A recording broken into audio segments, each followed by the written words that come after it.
evening, you beautiful people, and welcome to the APAT Show. Sunday night, 9:30. Of course, it's the APAT Show. Leigh, how are you, my friend? What are we going to be doing tonight? I am very well indeed, buzzing a bit. For those of you that may have caught us on the poker raffles draw at 9 o'clock, then yes, it's been a lively evening already. But yeah, plenty going on a Sunday night. We're in game week 5 of the Winter Leaderboards over on GrosvenorPoker.com, halfway through. So this is the midpoint for all those involved in that, and still not too late to get involved if you want to. You can very much get part of the £3,000 worth of added prizes that Grosvenor have put forward in the across these two leaderboards if you want to, so you're not going to miss out. But yet we're going to follow the action in all of that. It's absolutely ripping through tonight, Des. We've got 77 runners in the main. They're down to 24 in that already. 81 in the mini, and that's down to 27 as well. So that feels a little bit further through. A little bit ahead. Of yeah. By the time we normally go live at 9:30 on a Sunday night. But yeah, the plan is, as is always the way, we will once the main gets down to 2 tables, we'll kind of start focusing in on who we've got there and who the runners and riders are, and then obviously we will go right through the whole farm table, aiming to finish somewhere around 11:30 is the idea. Normally, it's a couple of hours of us on a Sunday night is probably enough for anybody, I would guess. But of course, in the meantime, plenty to chat about. If you're out there in the chat, do say hello, whatever platform you are watching us on this Sunday night. Great to hear from you. You guys are what make the show, really. So do get involved in anything that's being discussed or anything you want to talk about. Not talking football this week. I've got no interest whatsoever. Leigh, I think this week. Thursday night, I was all for talking about football. Thursday Leigh, night. This week, I think we should talk about football. I think it's time to talk about football. Honest, we've been a couple of weeks without talking about football. I think this is the week to do it. Definitely not. It's not. But maybe not yet. Maybe not yet. Not. Well, to be honest, there's going to be plenty of the APAT community that will want to talk about football. The Nottingham Forest fans certainly have just got to be. You're waiting for thinking the bubble's going to burst, but are they going to do a Leicester? Is the bubble not going to burst? It's going to burst. It's going to burst. Yeah. Have they got it in them? We will see. It's only time will tell with this, but it'll be an interesting one, that is for sure. But yeah, I don't know about you, Jeff, but I'm still a bit buzzing from what went on about half an hour ago, because we did, for those of you that are familiar with poker raffles, we do a draw on Sunday nights for all of the draws that have come to a conclusion. So we've been 2025 has been manic. We've had 4 draws every single week for the last 3 weeks. So we've had a dozen winners already in 2025. We've sent players off to the UKPC. We've got players going to the Irish Open. We've got players playing loads of APAT events. We've got players going to the British Poker Series. Loads of us. So stacks going on. But yeah, we announced the big one tonight, didn't we? We did. So, with poker raffles, you can now win a World Series of Poker main event package. So that includes your main event buy-in, $10,000 in value right there. Plus, your hotels are covered, your flights are covered, not just for you, but for you and a mate. So whether that's your partner or a poker partner, a friend, family member, whoever, we don't care. You are going to reside at the Horseshoe. And Leigh, the Horseshoe on the Strip, right? That's where the majority of the main action takes place. That's where the spaceship sort of streaming center is, and lots of tables in the Horseshoe, of course, in addition to, is it Paris, Leigh, or, it is. So Paris and the Horseshoe are right next door to each other, and kind of the connecting kind of boulevard, should we describe it, that you've got there. The Paris ballroom is off of that, and that's where the bigger rooms are. But then the Horseshoe has its own rooms. I reckon you'd be able to do your room to the final table area in 5 minutes. 5 minutes. I reckon you could walk that. I reckon you better walk that in 5 minutes from your room. So you will be right in the heart of all of the action. whatever you're playing, we'll plan to play in the Summer World Series of Poker wise, obviously the main event being on that list for the winner. You're not going to be far away from all of the action, and it is right in the heart of the strip. So you've got all the rest of the poker tournaments and festivals and everything else going on not too far away from you. So it's a great spot. Last 2 times I've been to Vegas, I've stayed at the Horseshoe, and it's just perfect for when you're playing spot. World Series bench. Even in a break, you've even got enough time to nip back to your room if you want to, top up on snacks, get a bit more water in or whatever it is, whatever you do. Don't forget to put your trousers on though, Leigh, when you're leaving your room, right? Do not forget to put your trousers on. But it's good. It's great because even don't mess about queuing for the toilets during the breaks and stuff when when 3,000 players are all leaving the card room, whatever. You can just go, I'll just quickly scoot back to my room. So it's perfect for that. Back to my suite. So guys, girls, all of that, right? You buy in your hotels, your flights from London all the way to Las Vegas, right? We're taking you all the way there for £1 tickets, Leigh. There must have been an admin issue somewhere. Tickets are just £1.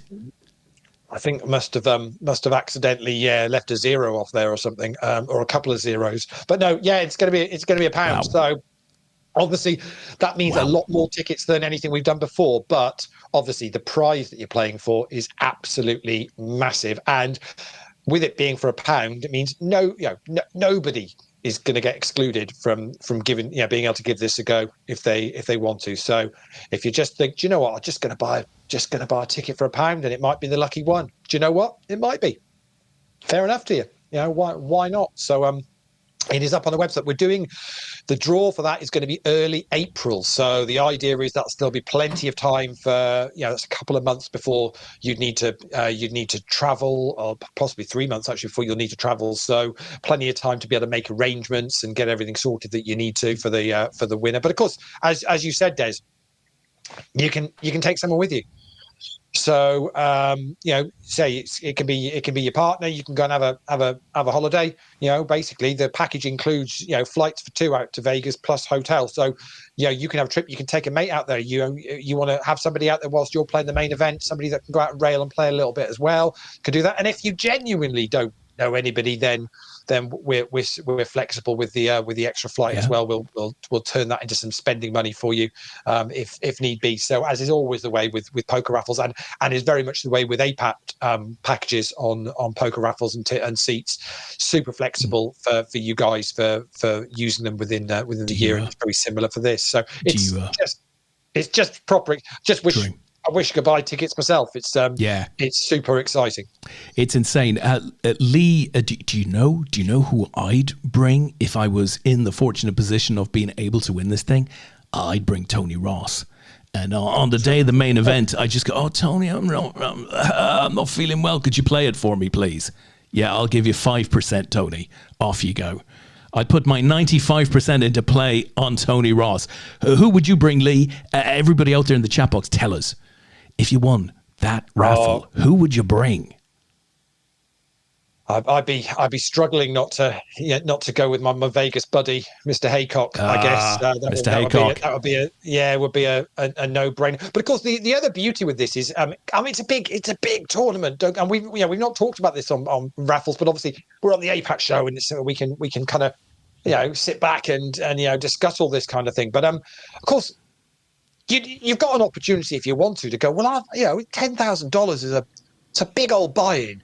Well, even if I could sell 30% of myself at spot to some mates and stuff that might fancy having a little bit of my action, and I could give myself another £3,000 or $3,000 worth of spending money or buy-ins for some other events and things. So it's super flexible what you could do. Yeah. I think I probably would sell a little bit of myself, Des, if I won the package, and just go, well, I'll give everybody else a little bit of a sweat as well, and also give myself a bit of additional spending money on the trip. I mean, Leigh, you've got it flexible.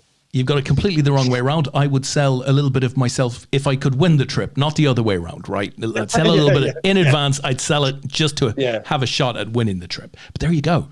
So it's live now. And I have to tell you, we sold over 100 tickets in the first couple of minutes. So it's £1. Like, get in quickly.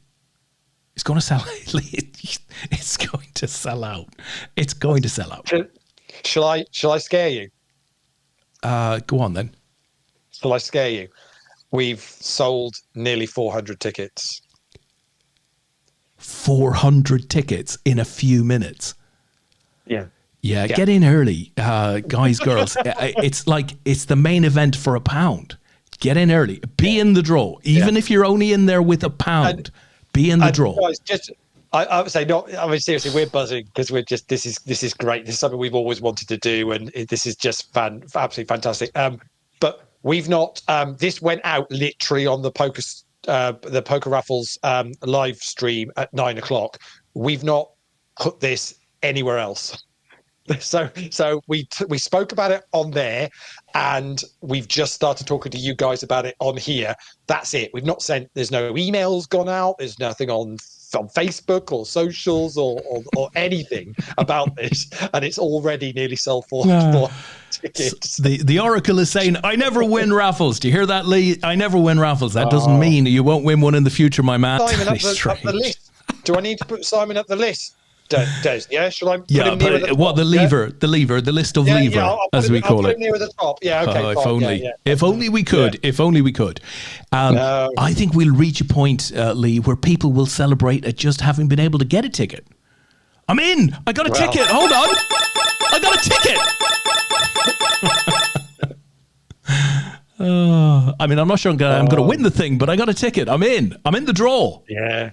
But there is another APAT. So we did 2 APAT seats earlier on tonight. We did 3 APAT seats last week. So I think we've already done kind of like half a dozen APAT seats so far in 2025. There's another one up on the website. They sell super quick. But what we do with those is if it sells out, we'll put it. We'll always put another one back on as well, because it's great to get players to APAT events, and it's just a sensible way to do it at the moment.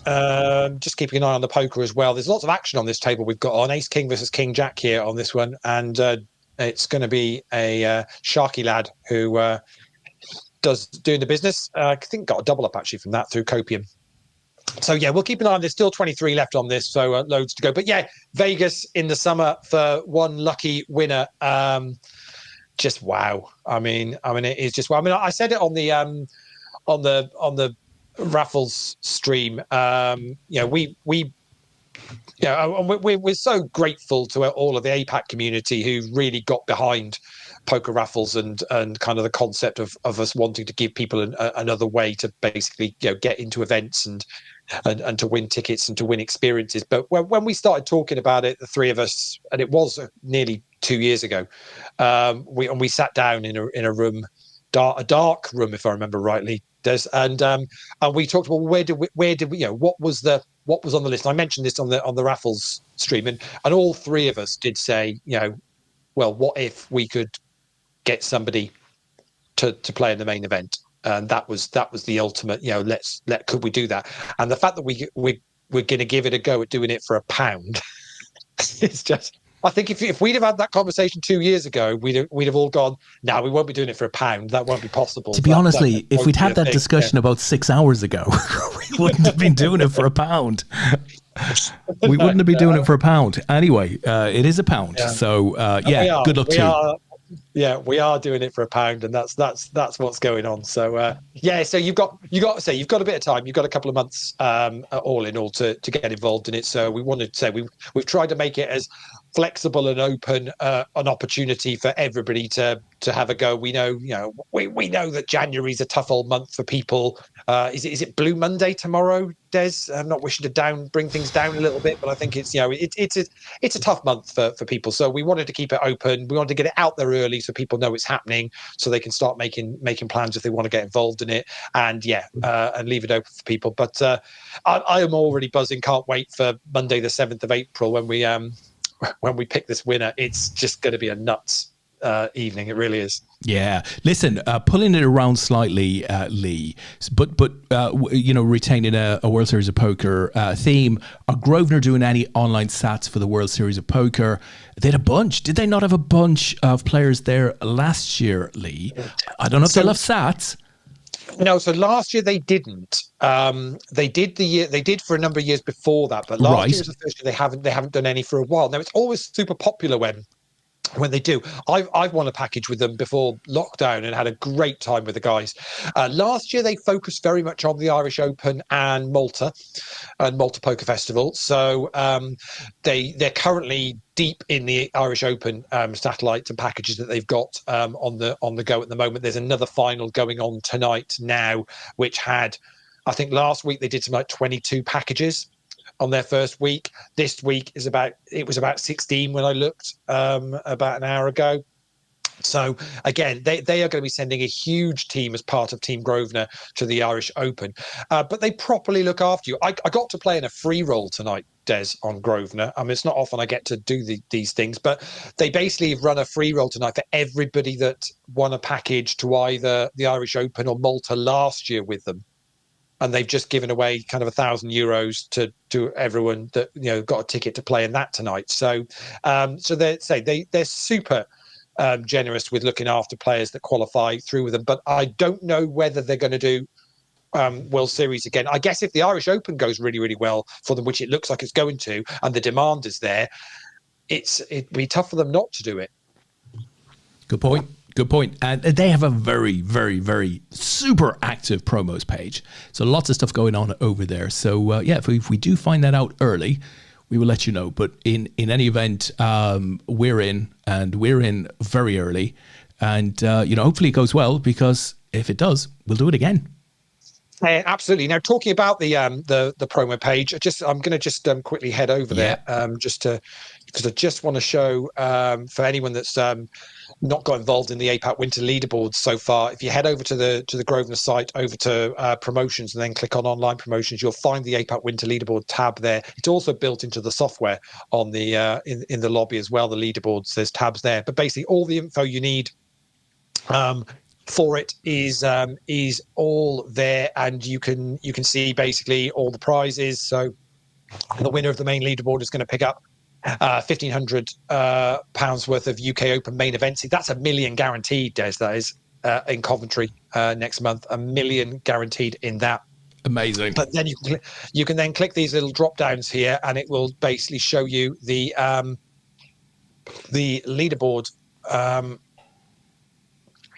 up to game week 4, which is up to last week.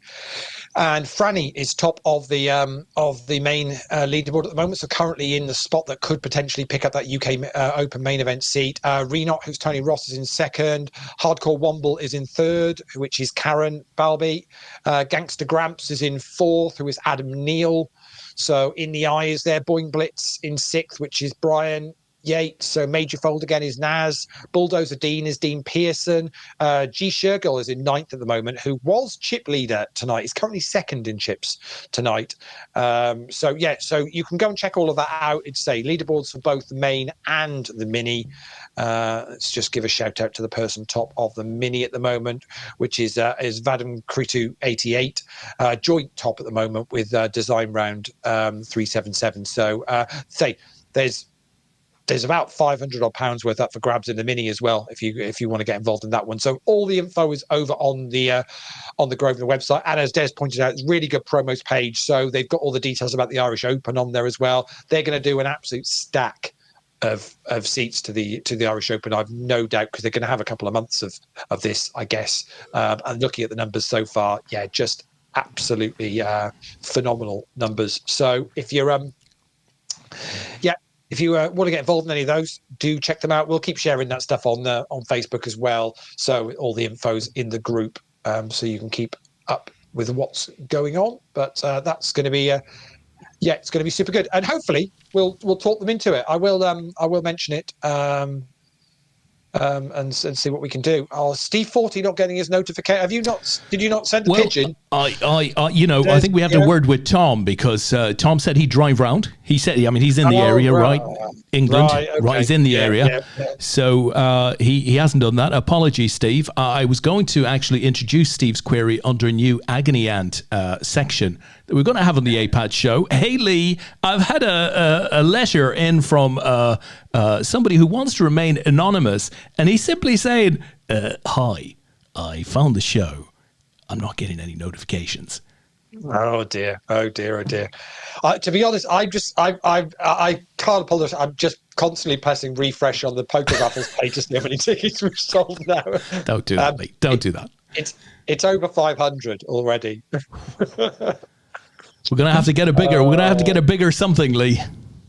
Yeah, I mean, yeah, get early if you want them. That's for sure. Because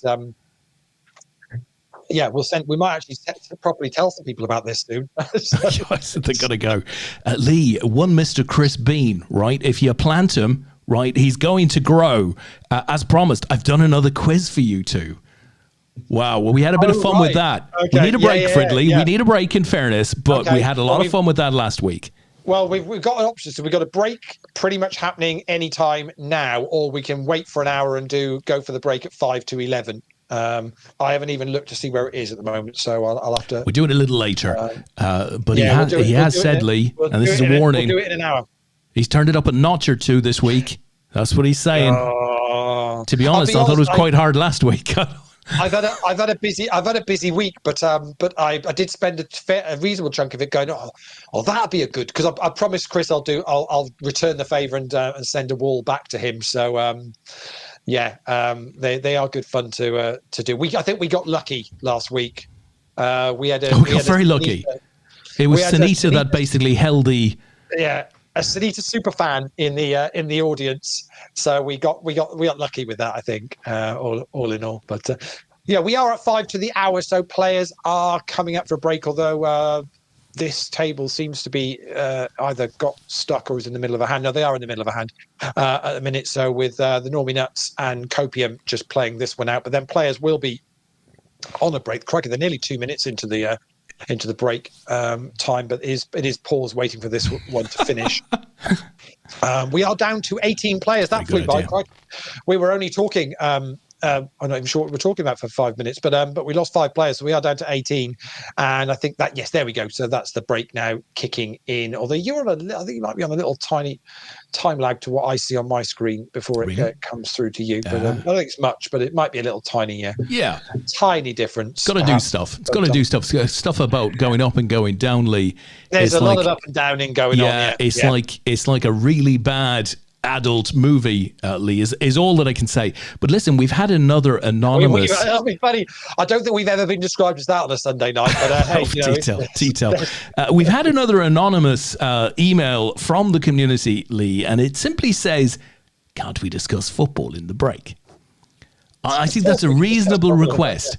And so in the event that we might want to... Is the anonymous person a Nottingham Forest fan by any chance? Do you know, he might be, but he does say to Lee, he says, always look on the Brighton side of life. Do-do. Do-do. I mean, I can briefly talk on that game. Basically... Can I ask you a question, though, Lee? I don't want to hear you talking. I have a very direct question to ask you. We lost 3-1. We had 1 shot on target. They had 3 shots on target. That kind of pretty much sums it up. that was it. Mr. Amarim said after the game, and I was a bit surprised by this. I'm not sure why he kind of said this. It might be factual, right? It quite possibly is. But he did go on record as saying the worst United team maybe ever. Which was, I don't know whether that's I don't know. Why would he have said that? Even if it is sort of where the mood is at the moment. Let's call it Blue Monday a day early. Why would he have said that? I think you get to a point where you've got to go, that you've got to call it out for what it is. And I don't think there's many United fans that would disagree with that. I think probably, people have got short memories. The team of the 80s wasn't the greatest in the world. A few cup runs, and that was pretty much it. And obviously, the 70s saw relegation at one point. So Did United get relegation in the 70s, Lee? Did they? I mean, I can't. Did they? Seriously, I don't know. Yeah, do you not know? Well, I mean, it perfectly ties in with the very sad news that we had over the weekend. Dennis Law. With Dennis Law passing away. Dennis Law's back heel whilst playing for Man City. I mean, I don't think it actually relegated United, but it pretty much did. I remember it. I did see it the last few days. Okay, so but the United side, just briefly, it's really, really poor. And I think at some point you've got to call out the players that aren't putting. It's not even aren't putting a shift in, just aren't good enough. And that's the reality of it. No, I mean, I'm not having it. I'm not having it, and I'll tell you why. I'm not having it. I'm going to stop you because they looked bloody good against Liverpool. They looked bloody good against Liverpool. They fought hard. They actually looked like a unit. But you say that, so they can turn up. Yes, I'm not saying they can't turn up for games, but you explain to me how they can put a sort of performance in against City, look decent against you. Then play 80 minutes at home to Southampton midweek, where they were. They were appalling. I think there's an incredible lack of character among that group of players. It's sort of that. Now, I'm kind of surprised because when he put his team out against Liverpool and I saw Ugarte and Mainu in the middle, I thought they played quite well, actually.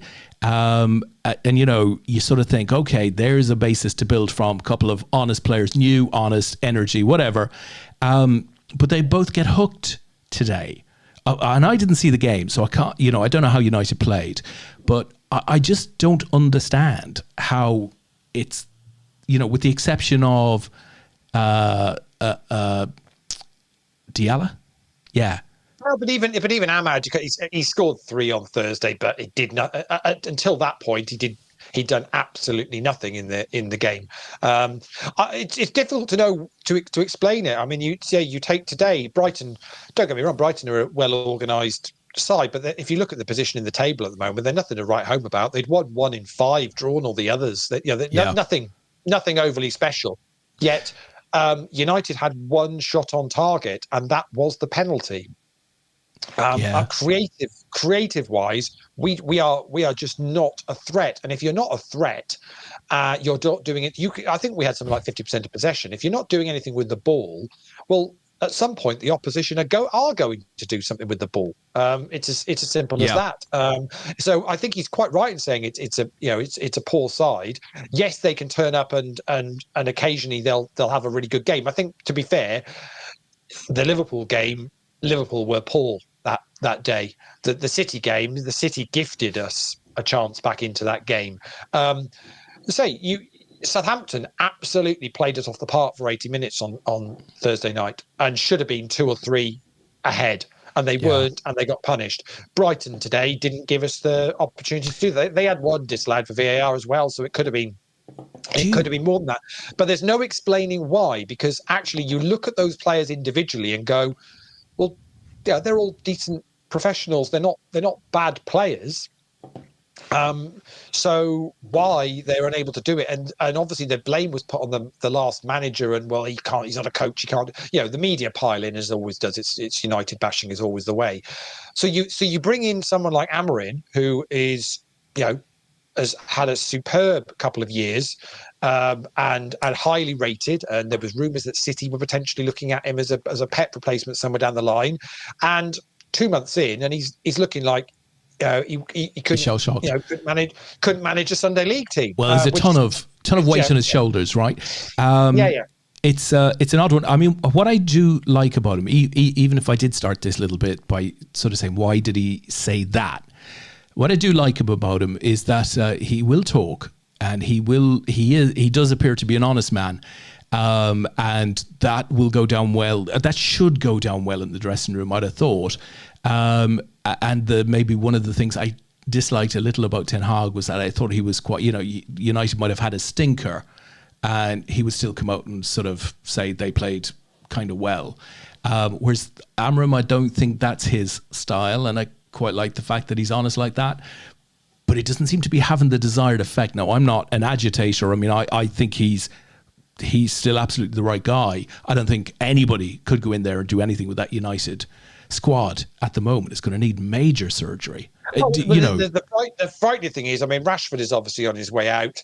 I mean, Casemiro has sat on the bench for the last 6 games unused. So he'd rather bring on Toby Collier than put Casemiro on the pitch after he absolutely stunk the place out against Tottenham in the Cup. So you wonder, well, why are you even putting him on the bench?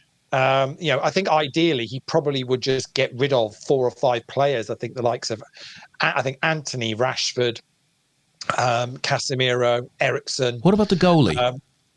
Had a bad game again today, but the problem you've got is what he's in there to do. We're playing too deep.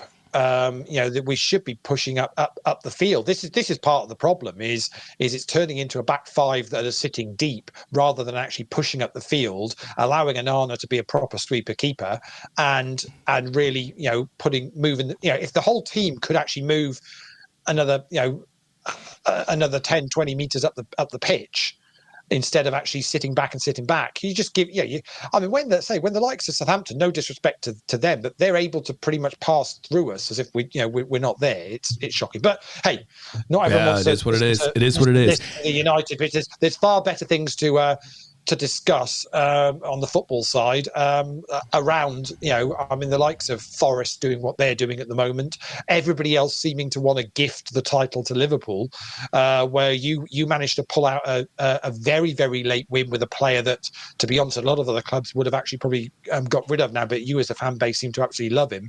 And he missed an absolute sitter before getting his 2, but you find another result, and everybody else seems to want to gift. I know City have had a great result today away at Ipswich, but they're way off the pace. I mean, who's your nearest threat now? I think we got to talk to Simon Lawler about that one. Because ironically, when Liverpool played Forest, and I looked at them, and I think at one point I might have sort of wrote somewhere that they sort of looked like a 3rd tier team on an insane cup run, which was a very disingenuous comment to make. But the way that they're playing, the centre backs just, hoofing it up the pitch. And I don't mean for a pass, I mean for a clearance. So they've got some talented players. They're a big, strong team. They're obviously playing magnificently as a unit. But at some point, they're going to be found out. I mean, I don't think they're as good a team as the Leicester team that won the league were. I mean, that was a super talented counter-attacking team. Do you not? I think I think this Forest team have got a lot more going for them than they don't get the credit they deserve. I think they've got Chris Wood just having the season of his life, of his life, and you've got the likes of Elanga and Gibbs White and around there as well as attacking. Yeah, they've got some talented players, Lee. But there you have it from a very solid and hard-working defender. Yeah, that's from a Forest fan right there. Our record against top 10 clubs isn't that great. Think we'll finish 5th to 9th. I mean, I'd love to see Forest making the Champions League. That would be a hell of a result. That's not to say that they can't win the league. I mean, why can't they? Of course they can. But I'd hate to see them fall away. And I just think there's a danger they'll start to get caught out. I don't know who's going to do the catching, but at some point, City coming back now. But yeah, you're right. I mean, Arsenal aren't making a run. Chelsea are wildly inconsistent and out of it. Villa, hard to see them really coming back hard. So hopefully Forest can, as a minimum, as a maximum, make the Champions League. Yeah, well, I'll say what would be interesting to know what Simon's view is. Would now where they are, be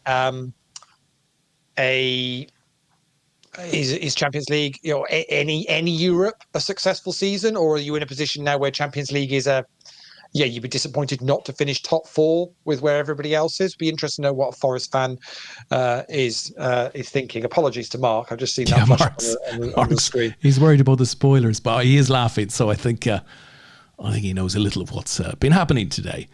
I have a follow-on question. It's very difficult these days if you want to watch Match of the Day or Match of the Day 2 not to find results out.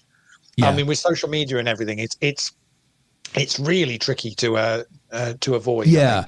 And I think partially it's so easy these days to see clips of the goals or the big moments in games almost just after the game. You know, you can go onto many platforms and just see the goals and stuff. So it maybe doesn't have the same appeal, but I have to say I do agree with Mark. It is a real great experience to watch Match of the Day if you don't know the results of the day. It's a much more pleasant experience. Simon says any European football next season will be amazing. Of course, the irony probably is that European football will make it bloody hard to repeat next season what Forest have done this season, or at least that's the way it appears to happen with other clubs. It's interesting. So Newcastle obviously did Champions League, then struggled for a season, and looks like they're now back firing again. Villa have found it a struggle this season after qualifying last year. It's a tricky one. It's not easy to do. Somebody I heard today suggesting United, maybe us not having Europe for a year might not be the worst thing in the world. It Probably kind of wouldn't be. It kind of worked for Arsenal because it gave them a chance to go again. I mean, I heard other people that have said actually we deserve to get relegated because that would sort the club out. It's like, well, yeah, I think probably a club of United size, unfortunately, relegation may actually cause something more terminal. I think there's a certain understanding that you don't budget for expected to get relegated, but we will see. Just give you an update on the poker because we are a poker show after all, and we're down to 14 players now in the main tonight. So we're down to 2 tables. So we'll start looking to give those guys a bit of a shout out. We're down to 15 in the mini as well. So we haven't talked about prize payouts for tonight. So let's do that with the main, paying top 12. In the main tonight, min cash is going to be £63. Up top, a whopping 632 up for grabs tonight. In the mini, we're paying 14 in the mini, so they're just one off the money in that. You're going to get double your entry back for a min cash in that, and £105 up top. So some nice prizes here on a Sunday night. Fantastic. With the APAT Winter Leaderboards. Exclusively live on grosvenorpoker.com. Say open to anyone to get involved in if you fancy playing these on a Sunday night. A £5 and a £30 comp starts at 7 o'clock, late reg till 9 o'clock every Sunday, and basically finish in the top 40 and you'll pick up some points. Icy Madness has got it all in with the sevens, flopped to 7. Sharky Lad, who was chip leader, had King 10 and King on the flop. Sharky Lad thought they were in a good spot, but Icy and Madness gets a full double up through lucky Mark. Sharky Lad. Yeah, good hand, Icy. And Leigh, over 600 tickets gone now on the Las Vegas main event Draw Poker Raffles. Over 600 tickets, Leigh. 600 tickets, Leigh. Oh dear. 600. Yeah. Well, has it been an hour? What have we done? It's just been about an hour. 600 tickets. We haven't told anyone. Leigh. 600 tickets gone. 600 tickets gone. Oh dear. Oh, it's going to be a crazy couple of months. It's going to be dear. 600 tickets. Yeah. Simon says, how many in total? Well, if he's talking about tickets, I think, what have we, 15,000 tickets? I think we've got 15,000 tickets in it. 600 gone. To be honest, we weren't expecting it to sell out. We thought we'd do okay with it, and if we could get to break even, we'd be like, result. I just think somebody will hopefully walk away having spent, I don't know, a tenner or something, and win that package. Hotels, flights for 2, main event entry for 1, right there in the heart of the action at the Horseshoe. It's a bucket list item. That's quite simply, if you're into poker, it's a bucket list item. Wow. So excited. Yeah, it's super good. Super good. Nice way to, like I say, been a good Sunday night so far, and we're settling down for a little bit of poker for an hour and a bit as we see which one of these 14 are going to pick up. Who are the runners and riders here, Leigh? Who do we know? I mean, I mean, just tell me, Des. I mean, the winner tonight's going to pick up £632. How many Vegas tickets can they buy for £632, Des? Well, Leigh, they're going to need to get in quickly. That's the first thing, right? To be able to get 632 tickets, they're going to need to get in pretty darn quickly. And I have to say, I'm not advising anybody to buy 632 tickets. Please don't. In any event. Please don't. Yeah, that wouldn't be. Yeah. So who do we have here, Leigh? Who do we know? Right, who do we know in the field? Let's give you to us. So we said we got 14 left. So let's talk about who it is. We mentioned IC. We mentioned IC Madness. They are now the chip leader with played just shy of 50,000. So Sharky Lad is now in second. Flush Busted 2 is in third. Beanbag 885, top of our screens here. Mr. Chris. Well, we all know who Beanbag 85 is. That is one Chris Bean. He's currently fourth in chips at the moment. Mighty Doctor is in fifth. Snake 29 is in sixth. G. Shergill, who I mentioned earlier on, saw them on the leaderboard. They're currently in seventh. In the Eye in eighth. I think I saw In the Eye on the leaderboard as well. Ninth is Hardcore Womble. Well, we all know Hardcore Womble is Karen. Myatt 897 is in 10th.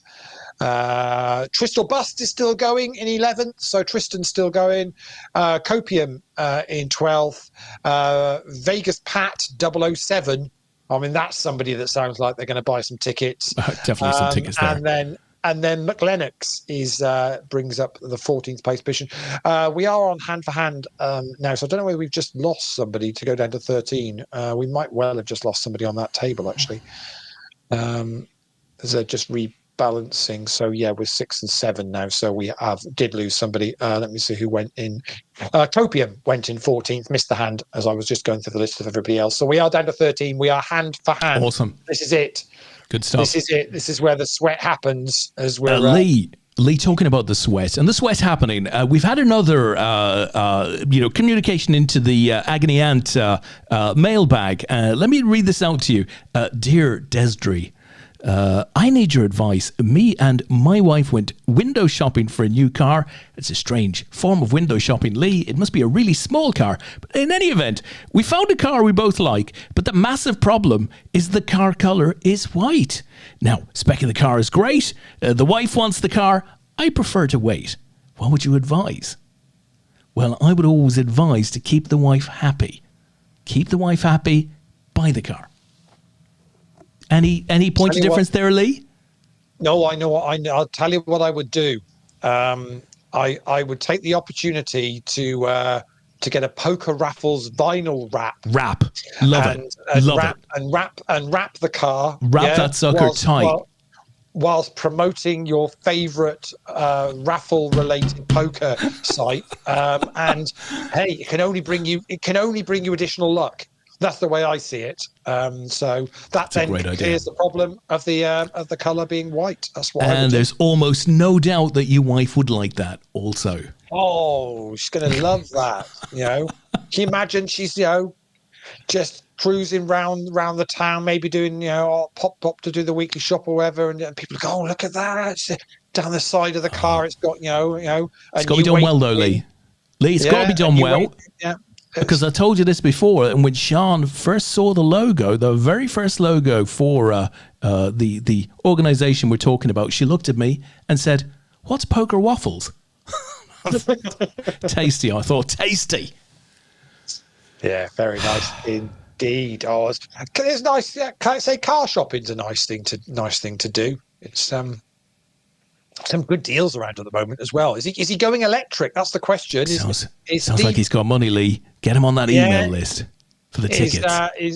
Is Steve Forte going full electric, or is he? Do you think he's a hybrid? Maybe he's a hybrid man. What do you think? I'd like to think he's a hybrid man, but I think he's probably a diesel man, Leigh. Probably diesel, no messing, A to B, reasonable value. Yes, a bit smelly if things go wrong, but there you go. Look at that. Look at that. Supposedly you're not going to profiled them hybrid. Very long. Yeah, there you go. I knew it. Straight in. Because Steve is the type of guy that he will give a thought to the environment. Yeah. He's considering his future. He's got kids. He's got It's very important. I had a hybrid car once, Lee. Hybrid car. It was white, a white hybrid car, Lee. Couldn't find it in the snow. Couldn't find it. Nightmare. Couldn't find it. Like that one that had, which was the James Bond film where the cars all became invisible whilst they were racing around on the snow. Somebody will have to remind me which James Bond film that is. But he's very green. He's very green. He's very green. Yeah, he's very green. Yeah, absolutely. So Vegas Pat is all in. Oof. Into the big blind of Chris the Bean, and he's going to let that one go. Vegas Pat is one of the shorter stacks here now in this final 13. Vegas Pat's got 8, just nearly 9 bigs. Just looking on the other table, McLennox has got 6 bigs. So they're the 2 short stacks, 1 on each table. Everybody else has got 10 or more. So yeah, tricky spot. There's a little pop brewing on the other table. Let me quickly flick that across. Snake 29 and the Mighty Doctor, but Snake 29 wins that one. So on we go. Next hand. So playing hand for hand at the moment whilst we are on the money bubble, and we're on the money bubble in the mini as well. That's paying top 14, and there's 15 of those left, so they're playing hand for hand as well at the moment. Just looking to see if anybody's double tabling here. I can see Tony Ross is still in the mini. I don't think there's anybody playing both tables. No, looks like we've got completely different set of 15 names on the mini. So, which is unusual. Normally somebody's managed to get in the money on both of them. Lee, I've got a topic for you. Unreasonable expectations on sports people. Sean Murphy in the semi-final of the Masters at Wembley, or wherever the hell it is these days, Ali Pally, I guess, got down, snapped in a red and a black in the 5th or 6th frame, and Stephen Hendry said to Dennis Taylor, "Everything looks perfect here. He's on for a maximum. He spotted 1 black." He went on and Med said maximum, as you'd sort of expect, picture perfect break. I mean, that's just mad, isn't it? Do you remember a time when a maximum was a very, very special thing? He spotted 1 black. I think he's got on for a maximum here. Crikey. That's a ridiculous thing to call out, isn't it? It's very, very impressive to be able to predict that was going to happen. But it shows an unreasonable expectation, albeit he got there. Simon says the final is very close. I assume he's talking about the snooker here. Must admit, haven't watched any of the final. I think Sean Murphy was 6-2 up. I think I read that somewhere during the first session. So presumably, Mr. Wilson, if it is Mr. Wilson that he's playing in the final, I think it is coming back at him. Very cool. I love a good late night sort of last 2 or 3 frames in a final in the snooker. Don't see enough of those these days. And some of the British players, Lee, at the Aussie Open, I don't know if you've watched any of the tennis or have been reading about it. Jack Draper, a couple of good results, big games, 5-setters. These things go on for hours, if not days. But his body's basically falling apart. He had to pull out against Djokovic in the third, I think it was the 3rd round. And Emma Raducanu similarly schooled by, is it Swiatek, the Polish player, schooled. Did quite well to get far, but basically I think I saw that they were offering odds on her just winning a set. Not actually winning the game, just winning a set. It's a shame though, because this is a tennis player who's won the US Open, very young, didn't drop a set when she won the US Open. I mean, it's a marvel. How the hell did that happen? What happened? Yeah, very very strange. Yeah.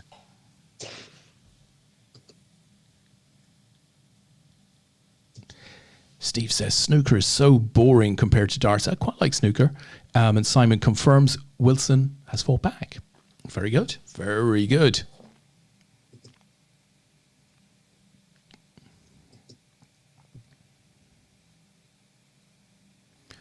So we're still on hand for hand here, folks. 13 remain.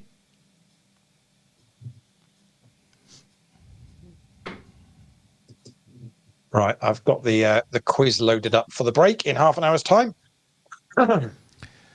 Wayne Parker says, and I absolutely love this, I've bought my one ticket with a 25% off. Not a bad prize for 75p. Now, if Wayne could go all the way and win an approximate $10 million first prize at the main event, the big $500,000 bracelet, all for the price of 75p, I think that would be a story that we will write home about. It would be incredible. Yeah. Good luck to you, Wayne, Absolutely. and thank you, my friend, for buying a ticket. Tristan's all in with the nines against Chris's King Queen, and the King Queen is going to be good enough, and we're going to lose Tristan, and that will be, that will be the money. Lucky Tris.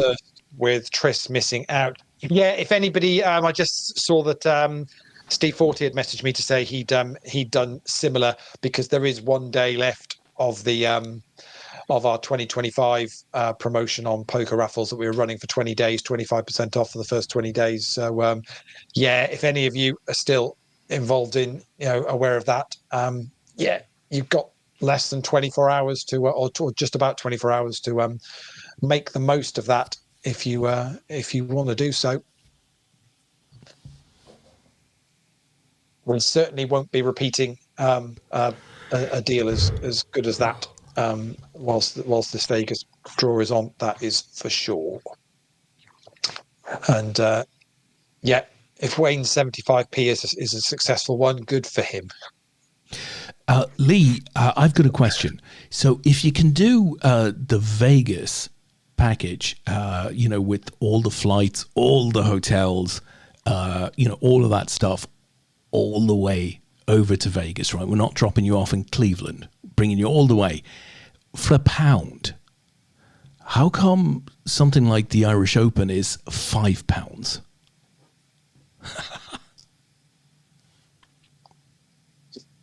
That's an interesting question. Shall I answer it? Because we've just given you a smashing deal on the World Series of Poker. It's as simple as that. It's as simple as we didn't want anyone to miss out on an opportunity to play it. So that it is as simple as that. Say it's obviously a lot more tickets up for grabs, but it does mean that if you've only got £1 or 75p, then you can still get involved and give it a go, and it might just be. I'd still say the odds of winning this is probably better than the lottery odds. As Sharky is all in with the jacks against Vegas Pat's Jack 9, Jack on the flop. I mean, I guess if it hadn't have gone in pre, it was going to be going in on that flop. Anyway, and we lose Vegas Pat, and very quickly we've gone from 13 down to I think that might be 10 now.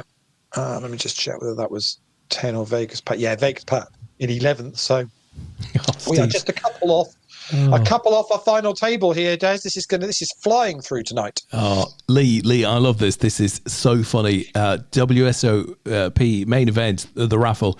If not all tickets are sold, it could be a very long draw. Yeah. Right, folks. We haven't sold 6,000 tickets, so we'll do our best. We're going to choose 5 numbers to start with. Yeah, we'll go in order. Yeah. Honestly, I think we do all right. I think it'll be fine. Yeah, I think we'll certainly we're going to get everyone. I mean, is there a better?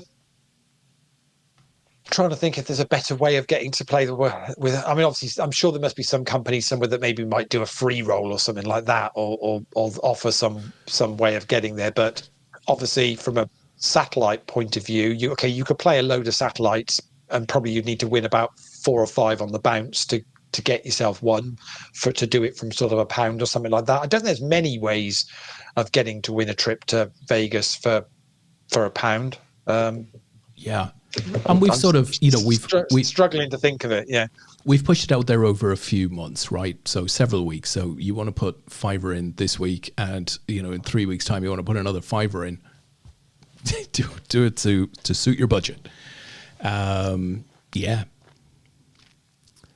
Beats slapping the $10,000 down on the table at Caesars. That's for sure. Yeah, no, absolutely.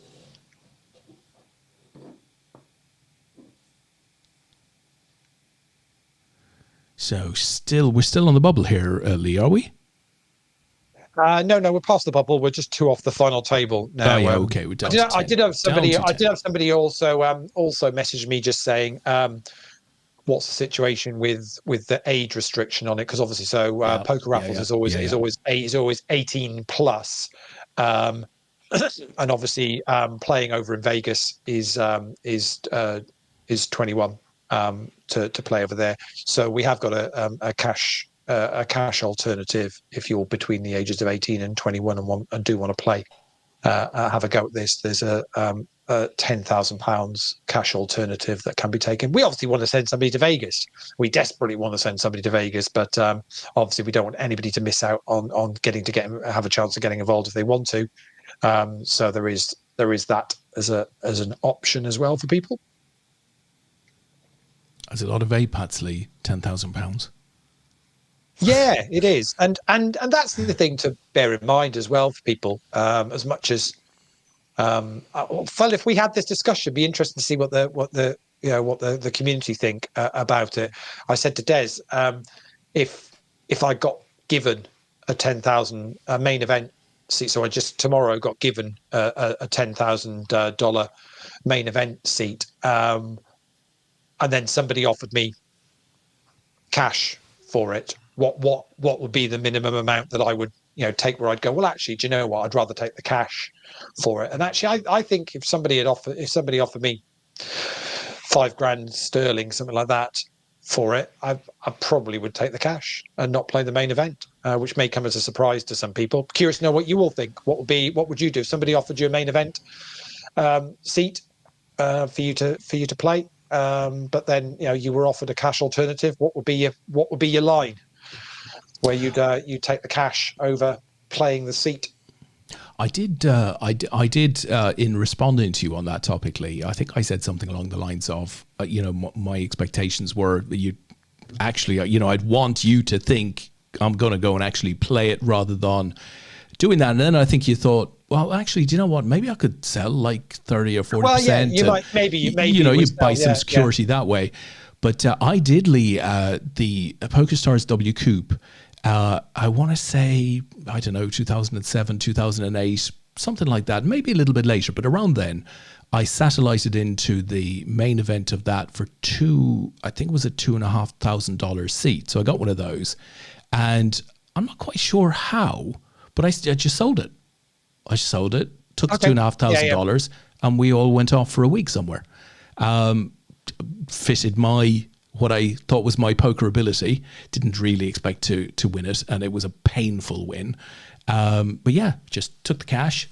Thank you very much, and we all went off and did something. It was nice. So Simon Lawler says he'd take $8,000 of the 10. So he'd want 80%, and he would he'd probably take that as cash rather than playing. That's fair enough. Yeah. That's a million miles off what I was saying. So I said $5,000 sterling. So actually, probably, it's that's nearer 6, isn't it? So so a little bit more. But it's different because it's a big. I say it's a huge thing to get to play and experience playing. But also for some people, it also might just be, well, I'm not really wanting to play a $10,000 buy-in tournament. It's quite that's quite a big thing. I've never played anything of that kind of buy-in. That's I think I'm trying to think what the biggest thing I've ever played. I did play a 3,000 buy-in WPT that I satellited in for £300. Where was that, Leigh? That was at Dusk Till Dawn. Funnily enough, so I satellited in on I satellited in online. So that's the biggest thing I've ever played. But obviously, I didn't pay the 3,000 because I obviously satellited in for a tenth of it. So in that event, Leigh, who did you sit with? Did you feel intimidated? Did it feel like a normal tournament, or did you feel the pressure? That just felt a fairly normal thing. Ace Queen all in against the 10-9 of Icy Madness, and Chris Bean is going to get a full double up through Icy Madness, who's down to unlucky Icy. Too big. So Icy Madness is going to be has gone from one of the chip leaders to pretty much the short stack of the 10 remaining now. Yeah, and gets their chips in. Hardcore Womble Karen's already raised it. Chris Bean re-popped it again. What's Karen going to do here? Gets out the way. Ace Queen again for Chris. King 6 he's up against. Well, it's a King for Icy Madness, and that's going to see a double up. Well, more than a double up, because actually you've got Karen's money plus the blinds in that as well. So actually nearly a quadruple up for Icy Madness. So in the chat box, Leigh, Wayne is clear. This is Wayne's world now we're talking about. He's clear on what he'd need. He'd like to double his investment. He'll take £1.50. Fair enough. Steve says, I mean, I'm wondering whether actually if Wayne's, he's a lucky guy. So maybe £1.50 for the ticket he's bought is good value. He's a no-nonsense northerner. I'd tell you, he knows what he's doing. I'm wondering whether that's good value. It could be, Meanwhile, I felt another lump in the mailbag, Leigh, and on reaching in, I found this note from Anonymous, which it says basically, I have a hospital go live on the 1st of July, so expected to travel for work. Problem is that it's also the wife's birthday on the 1st of July. If I win the WSOP main event package on Poker Raffles, I would want to play, upset work and the wife, and see what happens when I return. If you return with $10 million, my friend, everybody's going to be happy. It'll be fine. What would you do, Leigh? Jen's birthday, a major work assignment with APAT. Are you going to the World Series, or are you going to keep those important commitments and do the right thing? Oh, I think you buy your tickets and work it out when you find out whether you've won. Yeah. I think that's the way you look at it. Don't have to plan. Yeah, no point worrying about it now. Get in there and do it. And as we say, we've always got the cash alternative for anybody that for whatever reason things super change. Whatever happens with say whether it's Poker Raffles or whether it's APAT, you can trust us. We will always look after the players and do the right thing by them. Karen is all in the small blind here into Icy Madness's big blind, and not going to get a call. We are one away from the final table, Des. So we're just say one more, and we will be there. There's a lot of aggressive shoving going on here. In the eye is now pop there, 10.76 big blinds in the middle. But Beanbag 85 is our chip leader and comfortable chip leader. They first and second in chips are sat right next to each other, top of your screen. Beanbag 85 is first and Sharky Lad is second. Well, Beanbag says it's better to ask for forgiveness rather than beg for permission. Certainly you have to do it less often, perhaps. Sage advice from our friend from up there. Wayne says, I've won several tickets around the £400 to £500 mark and sell them for £50. Now, something about that doesn't quite compute to me, Leigh. I'm not sure why those tickets valued at £400 to £500 will be sold for $50. Depends what how much he's satellited in for. If he's satellited in for a fiver. Yeah. But I don't know, Wayne, that's good value. I'm not sure I'd be telling everybody about that. But then he has one over on me here. He says, by the way, I'm still in the mini if you want to guess my name. Is this like part 2 of the Guess Wayne's name? Did we do this last week as well? Or maybe the previous week? No, we did, and we still couldn't get it last week. Okay, so I'll tell you who's left in the mini whilst we're still hand for hand. We're not playing hand for hand. We're just playing out for the final table where we still got 9 left. So Kane Lou is still in. Ready Freddy Go. Diav 84. JT Zimbo, who I want to say JT is Mark, but might not be. Digger 3333. We know Colm G is Colin McGrain, so it won't be him. Makuku is somebody I recognise. Can't think who, but it's not him. Renot is Tony. Obviously, Mask Wearer. Deadly Die 72. Steve 578, sorry, or Bulldozer Dean, who he's not. So it's only there's not many to choose from there. Could be mask wearer. What I missed. One Could I be missed mask because wearer. they jumped. One that I'd missed because they jumped up. Magician 12345A was somebody I missed because they'd moved up the leaderboard whilst I was going down the list. Interesting. You've got to tell us, Wayne. Wayne does correct here because Simon, of course, spots this. He means £50 less. And Wayne confirms, no, cost minus 50. So £400 ticket going for 350. That's good value. Yeah, that's good value. Yeah, very decent indeedy. But I know plenty of people that do that. They say they can make a good living out of just winning satellite tickets and manoeuvring them about the place for different things. Neil Vickers says, Mukuku is me. Yeah, there we go. Thank you. Thank you, Neil. Yeah, I knew I recognised the name, and it was somebody that we've has played with us for a while and has played online. I was just watching Ace versus King 10. King wow. Deuce, sorry. And Aces Mark's gonna double up in the eye with the aces. So yeah, good to see you playing, Neil. Currently 8th of the 10 remaining, so in the money. But got a little bit of work to do there, stack wise. But just had a double up.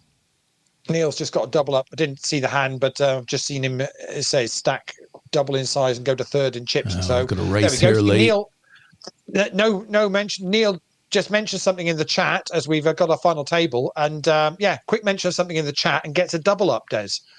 It works. That's the way to go. Engage. That's the way to double. do it. Yeah, that's the way to go to play this. So we got a final table. We are well done, folks. To go. Yeah, so well done to all of you on the final table. I'll give a quick rundown of it because they're already getting on with the first. Oh, they're not even waiting to have a photo or anything, Des. They're just getting on with it. Honestly. Seriously, no messing. Absolutely no messing. So, Beanbag is our massive chip leader. 44 bigs, got nearly twice as much of the next best person, who is flush busted 2. Maya 897 is third. Sharky had 4th. The Mighty Doctor 5th. Snake 29 in 6th. Hardcore Wombles made another final table. Well done to Karen. She's currently 7th. And In the Eye got the double up with the aces just before we went to a final table. And there you go. So that is our final table of the main tonight. Top bombing. Whilst they're playing that hand quickly, let me quickly bring up there's the mini remaining 10. So I mentioned Makuku, which is Neil. He's third in chips. Freddie go second. Oh, Makuku's just gone top. So Neil's just got, this is what happens, you see? You engage. Yeah, Neil. Equals chips. Neil engages with the show, and all of a sudden is chip leader in the tournament they're playing. I mean, that's how it works. That's what it's all about. No nonsense. So good luck to you, Neil. And say there are 10 left. Tony Ross is the short stack there, but we know Tony can nurse a short stack you'll be there for another hour or so with those chips. Won't be a problem whatsoever for him. Guaranteed. Right, so we're down to Guaranteed 8. second or third. Yeah, we are down to 8 then. So these guys now have got locked up a little bit of cash. Let's see what we've got. £70 now locked up. Just over 600 up top for the winner, though. So stack-wise, then nobody's got less than 10. So In the Eye is the short stack with just over nearly 11 bigs. So Karen Hardcore Wombles got 11.5. Snake 29's got 12.5. Then what we got? Sharky Lad and the Mighty Doctor both about 15. Myatt's got 16. Flush Busted as 23 bigs, and then the huge stack at the top of the table. Chris Bean, you can hardly see him over the top of them, as Snake 29's all in with the 9s against the jacks of Myatt's, and Spikes at 9 on the flop. Wow. And is going to get a full double up through Myatt and leave Myatt with just 4 bigs. Now, on the button this time Very round. nice. Very nice. Karen sticks her head above the parapet, Leigh, hearing that engagement equals chips, and says, I'll give that a try. Hello, everybody. Rich Baker says, evening, gents. Yeah. TK's in the chat box going, hey, it's me. It's me. Yeah. Yeah. How does this work? Yeah, this is all good. I love it. So on a board of 7-5 ace, Sharky Lad fires out a little bet. Blind on blind, that was. Sharky Lad and flush busted 2. And Mark gets that one through. 10 minutes, guys, until we're on the next break. And during the next break, we are going to very quickly play the latest Beanbag Puzzgrid game quiz. If you watched last week, it's in the style of The Wall on Only Connect. If you watch that show with Victoria Corin Mitchell, Des and I are going to. And apparently, Chris has not turned it up a few. The dial is up to 11. Apparently, it was too. We did it too easy last week, so we're about to look very silly, I think. Leigh, so limber up, folks, because we'll need some help from the chat. But bear in mind, we only get 3 minutes to do the entire thing, and you're on about a 30-second delay. But that's when we show you something to you putting it in the chat. So no nonsense, folks. You need to concentrate. Okay, yeah. Leigh, I've discovered something new. Right, we run the show through an iPad, right? We don't use OBS on a PC or anything. We use an iPad. So I've discovered, Leigh, right? I've discovered that I can open a second app while leaving our tech product open, right? So it goes on the side. So you could open something like ChatGPT, for example. You could use the voice assistant, I assume. Now, I have no idea whether you would hear it. Are you suggesting that we're about to use AI to do Chris's quiz? Well, is that what you're suggesting? It's a little more fruity than that, because that makes it more interesting in my opinion, in that if you slightly hit the wrong place on the page, the stream goes down, right? We open both apps, at which point our app automatically resets to 0, right? You're introducing jeopardy into this. There is a lot of jeopardy, Leigh. I've done this in testing, and it's, when I say in testing, we're not broadcasting, right? God, that's amazing. You can open the Facebook, you can save. Don't say you've done things in testing. People will start thinking we actually prepare for this or anything. Yeah, it wasn't that type of testing. It really wasn't a preparatory broadcast type. It was more of a, look what this does. Because it means if you can bring up the ChatGPT, of course, you can ask it for, something. It can give it to you in a text format, and you can quickly copy that text format into like a ticker. Amazing, right? Nice, you can look like you're really ahead. Yeah, I like it. Should we try it, Leigh? I want to find out if the voice assistant can be heard. Can we do that? I honestly have no idea. We can do all in. Sharky Lad Ace King against King Queen of Myatt. I think we're going to lose Myatt. We are. And Sharky Lad's ace plays with the 7s and the 4s on the board, and we are down to 7. Yeah, we can give it a whirl. Interesting. Chris in the chat says not even AI can work out his twisted brain. I'm really worried that he has dialed this up beyond our capabilities. But right, we'll see how this goes. Guys and girls, look, just based on what Leigh said, and because we're a bit fruity, we do like to try things that can possibly go wrong. We've got a bit of gamble in us. We're going to try this. I've no idea whether it'll work. I've no idea whether I'll take the stream down. I'd give that about a 50-50. So not bad, right? From a risk point of view, that's pretty good for us. If the stream does go down, we'll immediately bring it back up. You just need to click through either the Facebook group. Sixes for Chris against In the Eye's Queen 9, and a 6 on the flop is going to do for In the Eye, and we're very quickly down to 6. Wow. So, okay, we're just cracking on. Shall we try it, Leigh? Are you up for this? What do you think? Go for it. Go for it. Okay. I've no idea what you're doing, but go for it. Okay. Christ, the nerves. Oh, that's not working. Oh, here we go. Just pull that over there. There we go. Okay. I can see ChatGPT. Oh, are we still on air? Can you hear me? Yeah. Okay. You see how my picture is frozen? I think that's not because I'm cold. So let me try the voice assistant.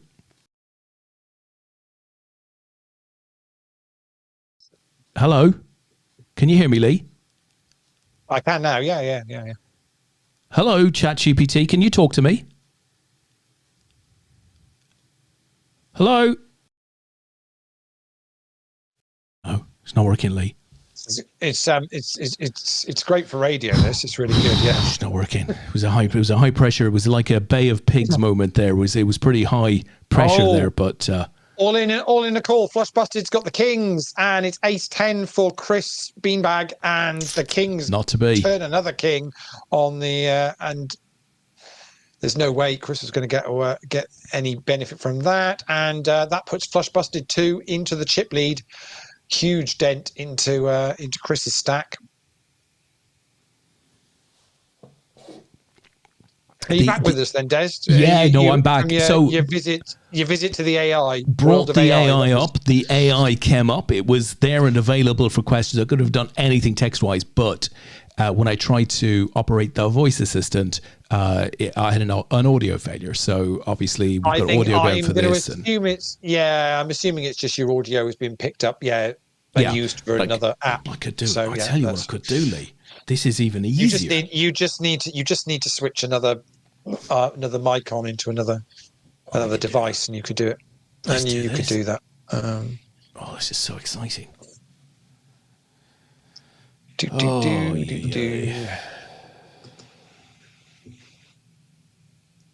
We are 5 minutes away from tonight's quiz whilst we're on the break. So 5 minutes until the players are on a break. We are down to 8 in the mini, and Neil Vickers Makuku is currently chip leader.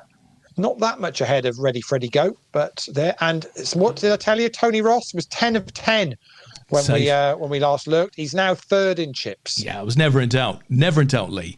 So let me bring my friend back up. See if it works this time.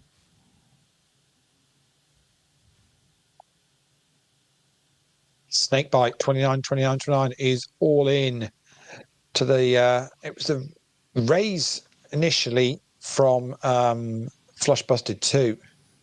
Only to 2 bigs though, so it's 23 bigs from Snake 29. I'm just going to go with Snake 29. I think in future it's too many 29s to chat. But Flush Buster's having a proper long think about this, or hopefully he's not got disconnected. Keeping it simple with just Snake 29 sounds like a good idea.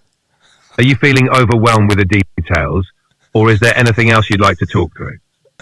Am I literally just talking to Chat GPT now rather than you? Is that the? I think you are, Leigh. Hey, Chat GPT, can you tell me the Premier League results from today? No, because Mark doesn't want to know. He's not watched Match of the Day 2 yet. He's just confused. No worries. You're just confusing the AI, Leigh. Just give me a minute now, right? Can you tell me the Premier League results from today? Sure, I can check the Premier League results for you. Just give me a moment.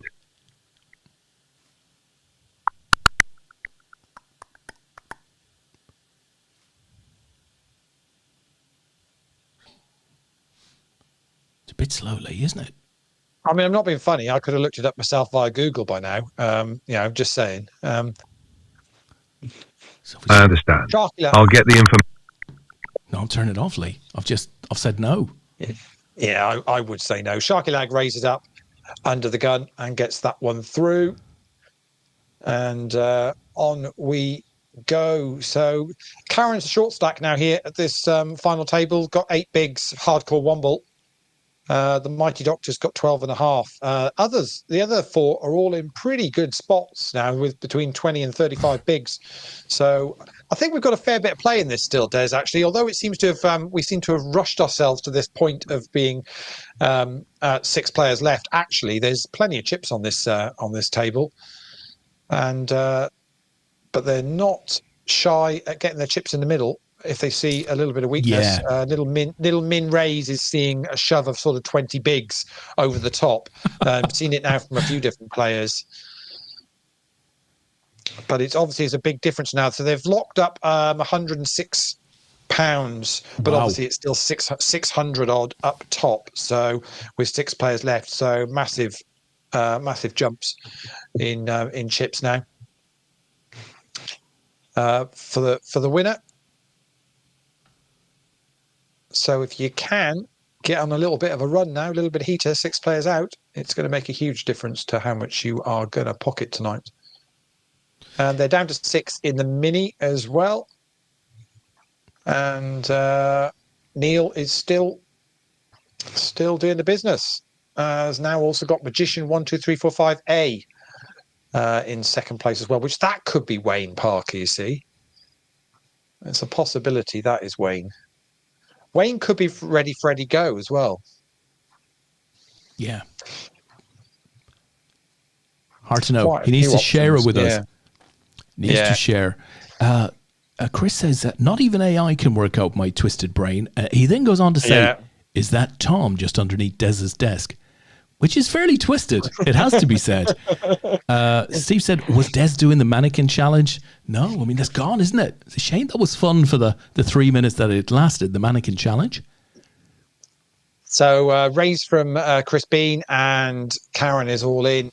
Hardcore Womble and gets that through. Would have been another 5 bigs for Chris, but that would have been about a quarter of the stack that he had behind. So yeah, tricky one for him.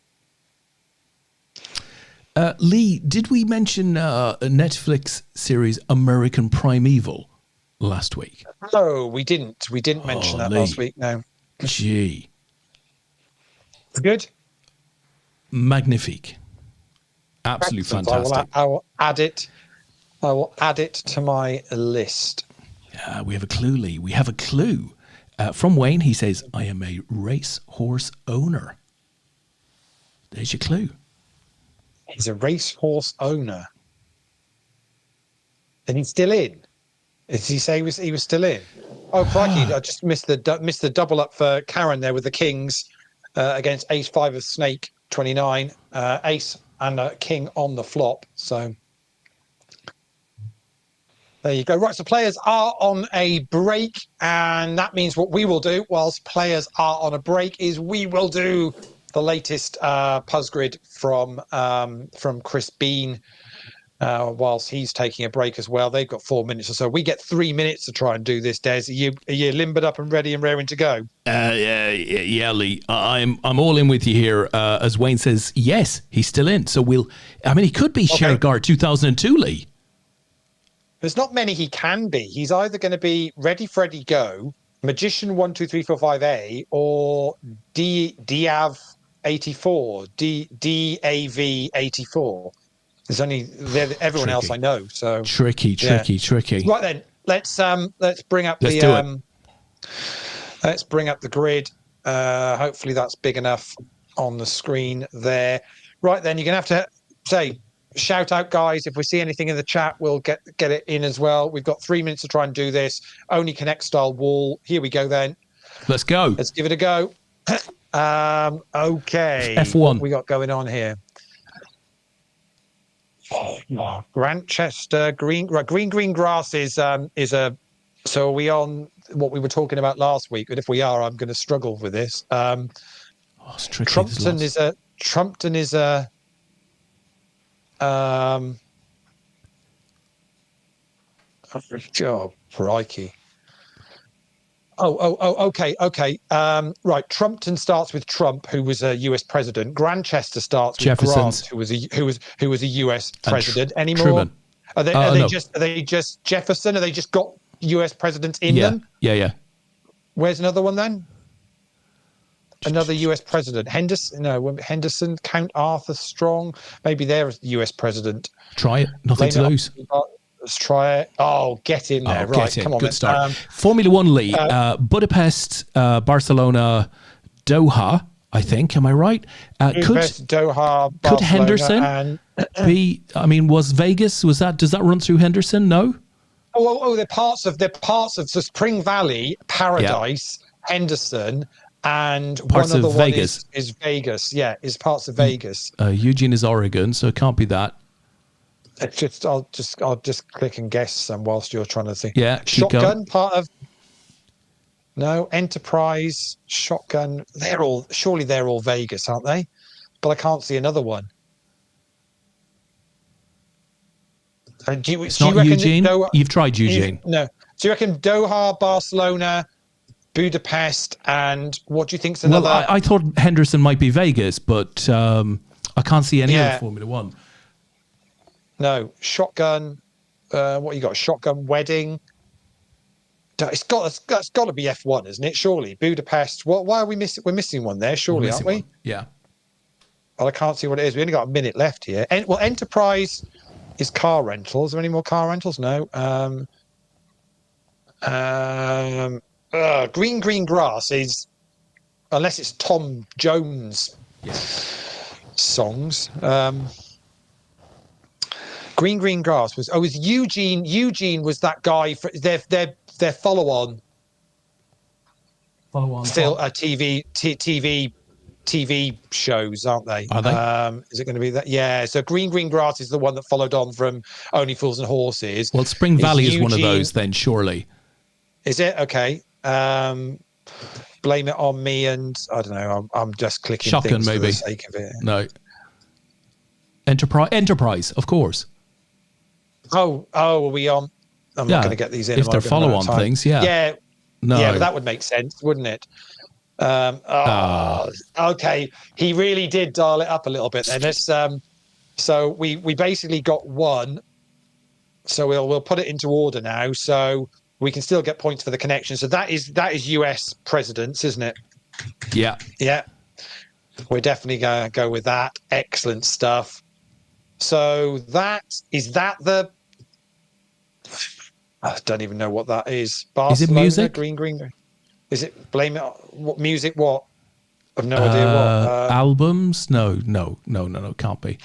It could be songs. I think it's. I think is it songs? Singles? Okay, let's just put songs and see whether it is. Oh, it's George Ezra singles. Well done. Oh, really? Des. Well, yeah, that's a bit tricky. Yeah. Okay. Well, that's got to be. So what's? Is that not Las Vegas areas? I think it is, or streets. There you go. Are you kidding Settlements me? in Las Vegas. So Enterprise is the one we didn't know on that. Yeah. I knew the others. Confused a little. That did. And then what's London, Eugene, Doha, Athletics. Budapest? Athletics. It's got to be athletics. Eugene, right? Oregon, Nike. Oh, Last for Hope. Very, very good, Des. Yeah, very good. Gotta be. Although we couldn't complete the grid, we redeemed ourselves somewhat. 5 out of 10. We redeemed ourselves. Very good. Chris, thank you very much again for that. Absolutely superb. We'll take the 5 points on that. That was a very good one. And it was bloody difficult as well, actually. We avoided through our panic the chat box, Lee. Steve says, Freddie Starr was a horse owner. He owned Mein Homa that won the Grand National. Okay. Sai says, yes. Budapest, Barcelona, Shotgun, Greengrass, songs. Okay, yeah, we weren't. Steve said songs. I was looking in the chat, but I don't think everything comes up on the chat for me, so I didn't see it. So Karen, like me, says that show makes me feel so stupid. I'm normally confused, even with the answers. I'm with you there, Karen. Steve said Freddie Starr was a horse race owner. Have we read that before? Is that repeated? I might have been repeated. Yeah. Chris said, "Good effort, lads." Thank you, Chris. It was tough. If you could take it down to the level of a 9-year-old, I'm annoyed please. with the Vegas one because we should have carried on. I knew Paradise, Henderson, but Enterprise, and Spring Valley though, were. I would not. I mean, Henderson was a gimme, right? Yeah. But and Paradise obviously is as well because it's the streets and it's there, so you know that. So good stuff, Chris. Much enjoyed. That was going on. We lost the Mighty Doctor in 6th place, picking up £106. So the guys remaining 5 have all locked up 135. We've still got 6 left in the mini as well. That was good. I genuinely have spent so many bits of the week going, okay, that'll be a good group of 4. I can do that one. And I've just had such a busy week. I haven't sat down it, but I promise this week I'm going to sit down and put one together to give back to Chris as a thank you for doing this. It's a great website. If anybody wants to check it out, it's called puzzgrid.com, and people just submit these walls. So they make their own up and submit them, and you can And yeah, you can sit and play them. I warn you, yeah, if you then find that you get sacked for your job because you're spending too much time doing that or whatever, I take no responsibility for that in the slightest, because it is one of those things that once you get involved in them and start playing them, they are a little bit time consuming and all encompassing in your life. Got a huge pot building here, and it is Chris Beanbag against the hardcore one ball Karen. And the big re-raise from Chris on the board of 8-6 Jack means Karen lets that go. And, so is Wayne Freddie? So we're going to assume, I'm assuming Ready Freddy Go then. Got to be. If we're saying Freddie Starr is a horse owner, that would so there is only three options. It's either, because we know Makuku is Neil, we know Renot is Tony, we know Bulldozer Dino is Dean. So it only leaves Magician 1, 2, 3, 4, 5A, Ready Freddy Go, or DAV 84. So I wouldn't have known. I mean, I'm not a big horse racing guy, but I wouldn't have known that Freddie Starr was a horse race owner. No, I did know that I did know that he owned Mini Homer, or I may not would have remembered, but if the minute that was Steve posted that up, it was like, yes, no, I did know that in the back of my mind. That would appear to be the answer. Very good.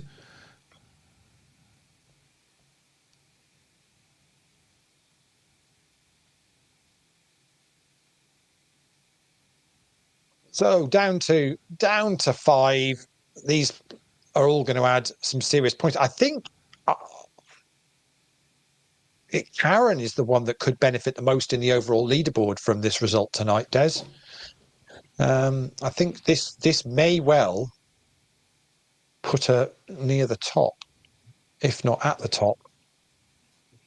Yeah, on the back of a good run last week, Karen is. Yeah, she was third.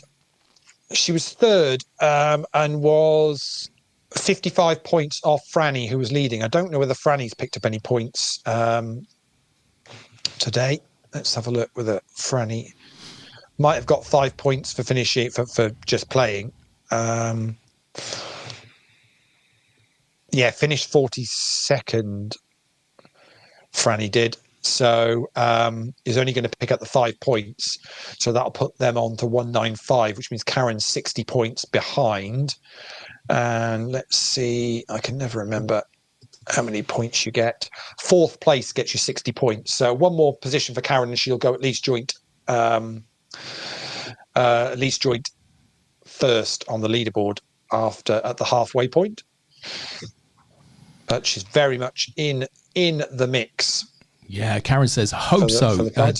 Do we know who anyone else is? So I guess trying to figure out whether any of her competitors are in there, but we don't think so.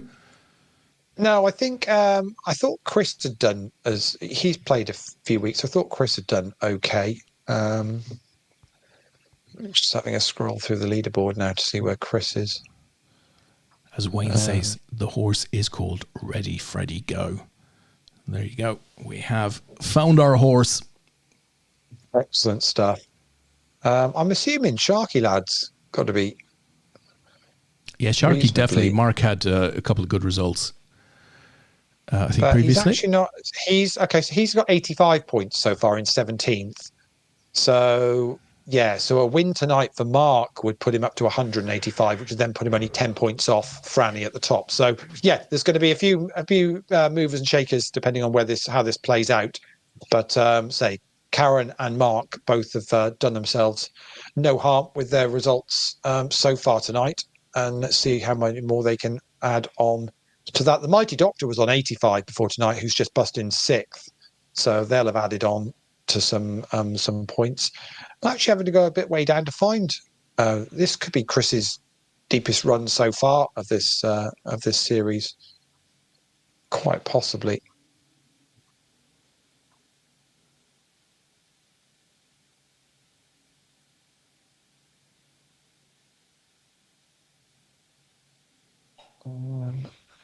Unless I've missed him. Oh no, there's Chris. Oh, I mean, crikey, Chris has really just made up the numbers so far.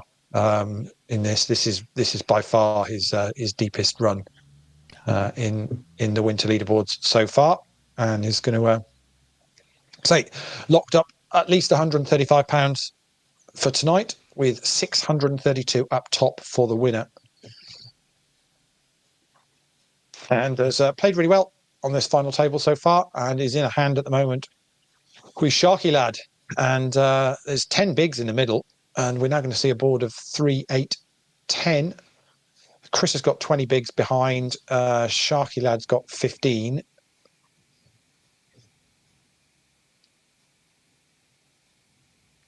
As we've just lost Ready Freddy Go in, I think in fourth place. Although actually, I'm wondering whether there's another glitch on the software there, and I wonder whether the Dean's gone. They might be heads up. Yeah, they're heads up actually. So Ready Freddy Go finished in third place in the mini. Yeah, there's their heads up over there. It's Makoku Neil against Magician 1, 2, 3, 4, 5. As Sharky Lag wins that hand. For some reason, it's still got Bulldozer Dino in with 7,000 chips on my lobby, but he's very much not in and bust a little while ago. So so they are heads up in the mini now. See if we can get that up on the screen as well, so we can keep an eye on that. Neil's got a 2-1 chip lead on that one at the moment. Meanwhile, raise from Chris to 2 1/4 bigs has been called out of the small blind by Flush Busted, who's the chip leader. Board is 8-7-4. And gets that through. So let me quickly show you. That's the mini final table. Oh wow, that absolutely crushed. Just yeah. So there was 10 left. Makoku the Cowboy versus Magician 1, 2, 3, 4. Who's like looks like it's a Day of the Dead lady. I think I love it. Yeah, it's the best. It's the best way to describe. Yeah, I think so. Very much looks like the opening to one of the. Is it Spectre, the James Bond? Yes, magnificent movie. An amazing opening scene. That is, yeah, very great opening scene. I think it's in Mexico that was set, or it could well be Mexico. Is that the one with the helicopter? Yeah. It's the one, it's the one where it's all shot in one running one across the roofs and stuff. And it goes goes back through the Day of the Dead, up through the lift into the hotel room, then out onto the roof. Yeah, it's fantastic. Really, really good. They did massive delay since the. I heard there's rumours that there's a big kind of behind the scenes dispute with Bond, in that the movie studio that own the rights. And Barbara Broccoli, obviously the daughter of Cubby Broccoli, they're in huge disputes over who knows best about where it's going to go. Snake 29 with the 9s against Queen Jack of Karen. Karen's going to need to hit and doesn't, and we're going to lose Karen in 5th place, picking up £135. Oh no, tell a lie. No, still has chips back. It was a double up for Snake. My apologies. I'm knocking Karen out of the tournament when she doesn't need to go yet. Still got 4 bigs behind. But yes, apparently there's some big dispute over which one of them knows best. So therefore, at the moment, there's nothing agreed of what they're going to do. Obviously, I don't want to put any spoilers out there just in any case anybody's watching Match of the Day 2.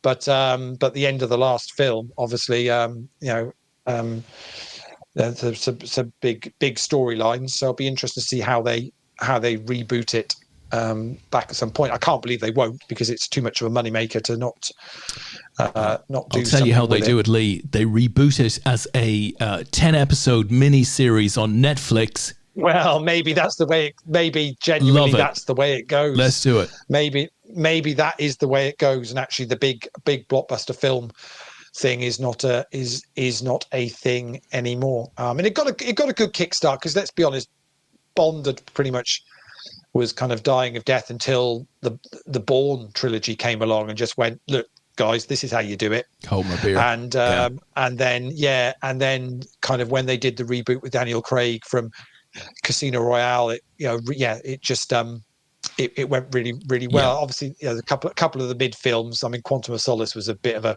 downer, but it was a filler. It was filling the way the story was going to go, and actually the storylines in all of that. The kind of, was it 5 in the end that Daniel Craig did? I think it was. Were just superb. Karen's all in with Queen with Jack 7 this time against Ace Jack. Not a good spot, unfortunately, and this time we will lose Karen in Karen. 5th place for the aforementioned £135. But that's it's a good run from Karen. More points on the leaderboard for her, and it's going to put her very close to the top at the end of this week's game. And there are 4 left now, which means the guys have all locked up £179 now. Money jumps go up whilst we're still playing heads up in the mini, keeping an eye on that. Makoku, Neil Vicker still with a 2-1 chip lead. Yeah, sorry about that, Karen. I called it early. Apologies for that.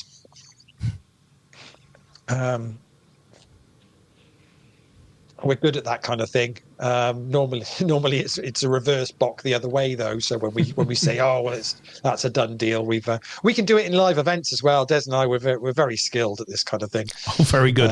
Very practiced. Yeah, absolutely. And I'm sure we'll be doing exactly the same in a couple of weeks' time when we'll be at Dustle Dawn 2 weeks' time for the UK Team Championship. Wow. We will be there for that. Coming fast. It is, it's come around pretty quick. I think we're fully sold out. I think there might be one team still just being kind of put together. If anybody was interested in wanting to get involved, it doesn't do any harm just to pop up your interest on the Facebook group. If nothing else, occasionally teams do have the odd person that drops out last minute, and if you're interested in wanting to play and are quite happy, if you're a gun for hire, as they say, as Wayne Parker is very well known for, very much a good gun for hire, then it doesn't do any harm just to pop up that you're interested in playing, because I say you do get the odd situation where a team has somebody drops out last minute for whatever reason, and they just need to find a filler for them. So talking about to mention it. Talking about a gun for hire, Leigh, I saw a post on the Twitter today. I kid you not, and it was relating to Wayne Rooney, and somebody was just informing the public that Wayne, had indeed been selected as a pundit for future Match of the Day programs. At which some wag sort of responded with, "He'll get them relegated to BBC Two," which I thought was just absolute genius. At play in a single sentence. He'll get them relegation to BBC Two. Brilliant. Yeah, absolutely very, very good. Fantastic. Yeah, he's I think he's not far off getting to the point where his name doesn't get him jobs anymore. I think he's there. Unfortunately, I mean, I think he's there. I'm not saying he's a bad coach by any stretch of the imagination. I'm sure he isn't, and he's super experienced and so knowledgeable about the game. But there gets a point where you go, well, okay, maybe it's not for you. You can say, oh, I still want to be involved in the game. I still want to, but yeah, you're just not going to get hired. I mean, Lampard's found it tough to find a job, and has obviously picked up the Coventry job. But if he can't get them into a position where they're vying for promotion. Yeah, and the irony is he's kind of done, really. Yeah, but the irony is it's not in any way easier going down the leagues. You might be an impressive sort of footballer, a great record behind you, but actually taking on a Coventry or taking on a whoever it might be in lower league football isn't going to be easier necessarily than taking on Aston Villa and Chelsea and some of these but you'd big, be surprised.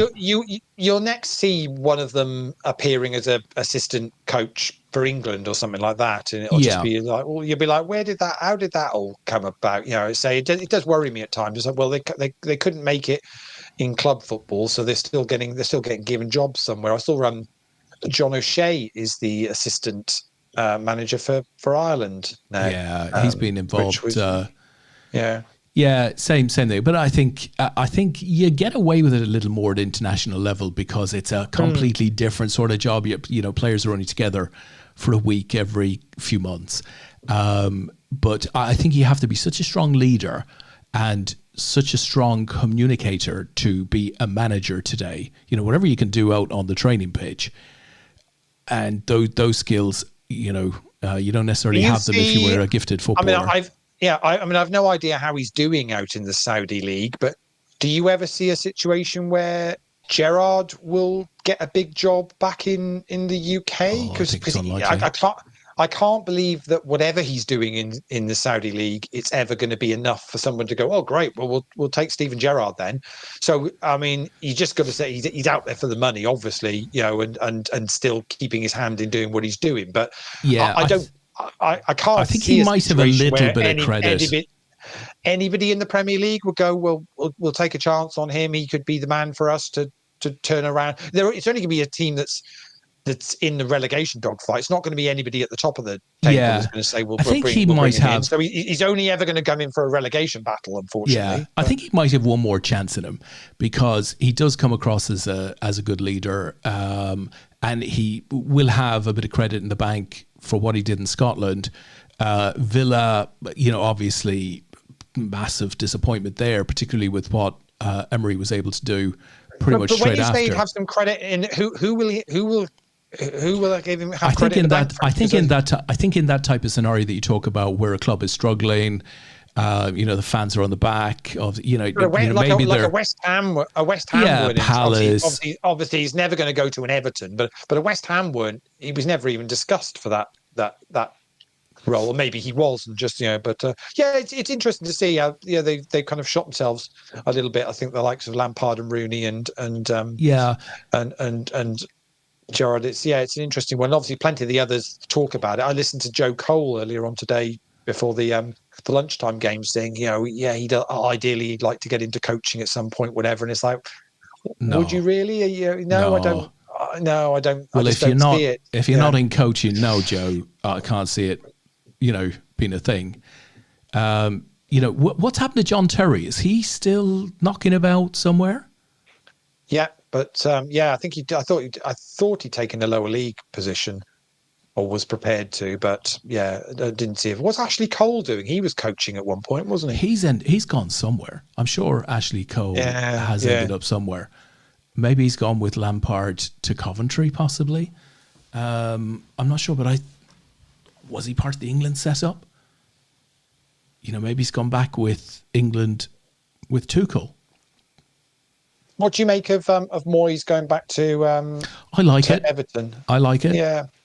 You know, and I think he is not necessarily given the credit that he deserves for doing what he did at West Ham. All in a call on the mini, and it's Ace King versus Queen Jack. Queen on the flop, Ace on the turn for Neil, and that's going to be the win for Makuku 07. Congratulations to Neil. Well done, Neil. Picks up £105. And maximum points in the mini leaderboard for the night. Congratulations to you. Magician 12345 finished in second for 66, and Ready Freddy Go in third for 42.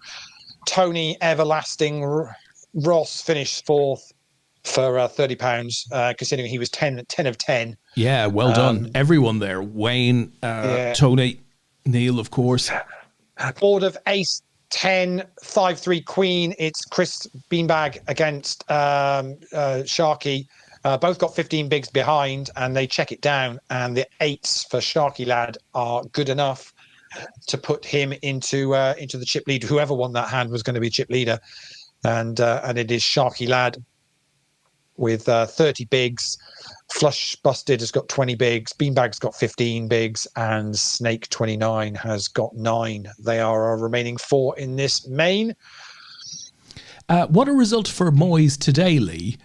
You know, that's a big old start. Probably needed it. But, you know, what a result. And Steve says, you know, what about Sir Gareth? Where will he go next? Yeah, it'd be an interesting one. I don't think the knighthood. I'm uncomfortable with the knighthood. I don't think it's deserved. I know England had the best kind of run in tournaments for a while, but he didn't actually win anything. He But didn't get them across they've the only line ever with won. anything. They've only ever won everything, anything once, Lee.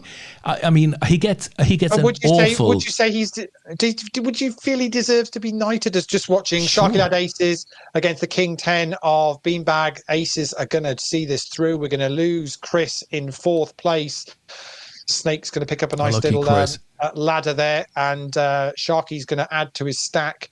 Super chip leader here now has got more than the other two put together, and Chris is going to pick up £180 for his trouble this evening. Very well done to you. I want to say we are down to the final three. Yeah, and he can correct us in the in the chat if he's out there.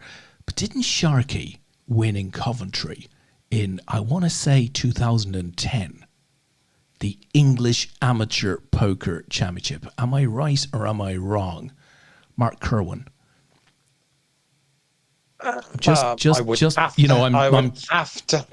would have to Hendon mob it to be 100% certain.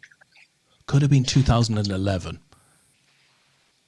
but I seem to remember Coventry. It's just in my head.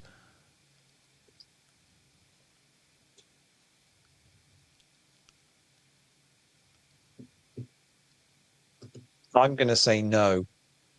Yeah, you could be wrong. I mean, it's quite a poke I've put out there. I'm going to say no.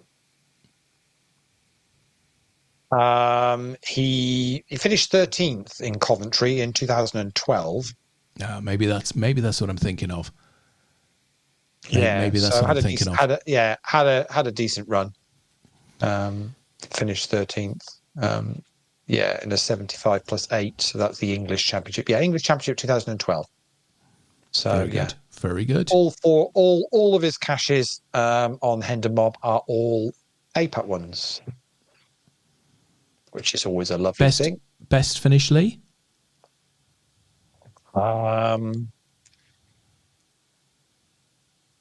Finished fourth in the Counties Championship in 2018 in Manchester. So we'll have played in one of the teams of four. Then and finished fourth. Finished fifth in a World's Six Max Championship in Nottingham in 2013. So had some decent success. Be good. Some good ranking points there, I'd have thought, over the duration. Yeah. So all's good. Vegas tickets are now over 600 sold. Yeah. Mark says, I went deep, didn't win. Thank you, Mark. Yes, 600 and what, 20 or 30? I mean, it's just... Yeah, 636. Amazing. Yeah, and I haven't even checked whether anything's been stuck yet, because that might...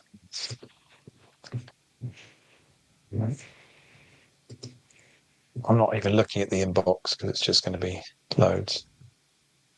How is everybody finding out about this? This is what I don't understand. We kept quiet about this. I mean,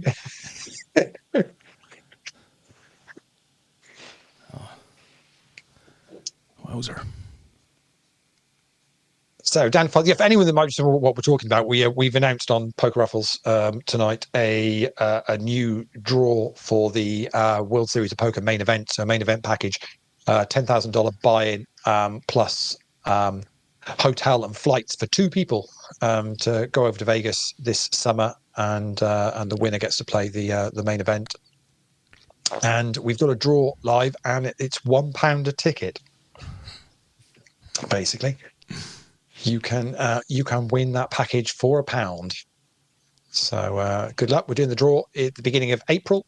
So if you fancy getting involved in that,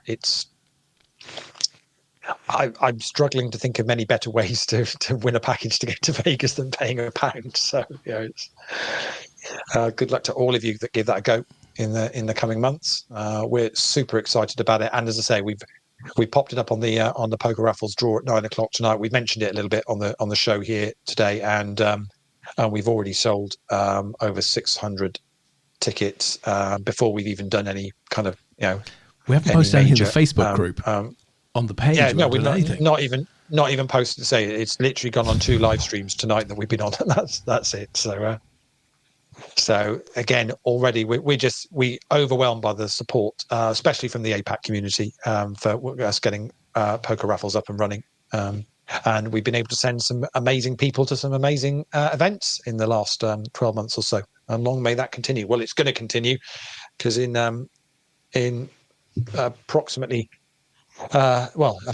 in 77 days, 20 hours, and about 30 minutes, we're going to be sending somebody to Vegas. Yeah. So, yeah, that is happening in 77 days' time. So I can't wait for that.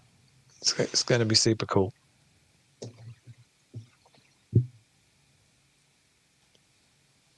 Right then, so down to the final three. This is game week number 5 of the Winter Leaderboards here on GrosvenorPoker.com.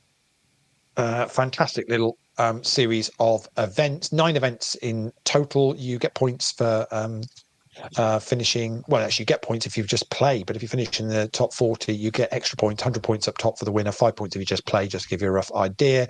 Your points are totted up during the 9 weeks of the leaderboard, and the winner of the main is going to pick up entry into the UK Open at Coventry next month, which is a £1 million guarantee event. And it's still not too late to get involved. Although this is game week number 5, I think we were saying that we think the leader's going to be on about 190 points. Will you get 100 for winning one of these? So if you can play the next 4 weeks and give it a go, you can also satellite in. So it's £30 buy-in for the main. It's £5 buy-in for the mini. But you can use any of the step satellites on Grosvenor. They run every single day. They guarantee about £2,500 worth of step satellites every single day. They run a free roll every day as well, which means you can. I think they do 10 £1 tickets in that on a daily basis. You can do your £1 into a £5, £5 into a £30, £30 into 110s. You can use those for anything on the, as we've got an all in the call, it's Sharky with the A7, King 10 for flush busted. Outs for flush, not going to hit though, and Sharky Lad is going to bust flush busted in 3rd place, and we're heads up. Huge chip lead for Sharky Lad, 3-1 chip lead over Snake 29, but good luck to both players. Yes, so you can use the step satellites for anything. So all of the stuff that Grosvenor have got running live, the kind of the NPL games, the GUKPTs, all of those, you can use those step satellites for all of those, and you'll be able to use them for all of the APAT events as well. So basically, if you're saying, well, when are APAT satellites running? Well, they're going to be running every single day throughout the days. So you can get involved in those, and decent expiry dates on all the stuff as well. So nothing crazy that you need to use straight away. You can when you've got a chance to play, stick a few tokens in your account, so you've got them there for a bit of a rainy day when you might want to have a go at qualifying for something. So let's see whether Sharky Lad can finish the job here. Has now got nearly a 5-1 chip lead, hoovered up a couple of early pots in this heads up. And we're doing pretty well. 11:30 at night, Des. That's not bad, Leigh. It's worked well. I said we'll be between 11:30 and 12. First one went a bit past midnight, but we've pretty much been around 11:30, which is perfect on the Sunday night for people. Starts at 7 o'clock, late reg till 9, and we're done by about half 11, between 11:30 and 12, which means everybody can get their beauty sleep before going back to the office on a Monday morning, or wherever it is they work, or if you're getting on that Monday morning Zoom call. Is Zoom still a thing? I think everyone's on Teams. Still a thing. Sorry, Leigh, I can't hear you. Yeah. So, Leigh, you're on mute. You're on mute. Yeah. Your AI's on mute, Leigh. I can't hear it. Yeah. There'll be one day when we will just do this whole APAT show by AI. It'll just be just send AI Des and AI Leigh. Tom Brady bots and get it done. Get it done quickly. Leigh, look, talking about the workplace and Zoom calls and stuff. So I'd never watched it before, but Mad Men, I've started to watch that. Yeah, you said that last week. Yeah, it's Sweet very good, isn't it? mother of God, that is really good. Very authentic in terms of what I imagine the 60s look like from an office perspective.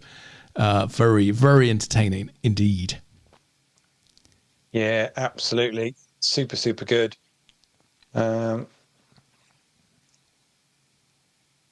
You might have just lost the feed. I'm not sure.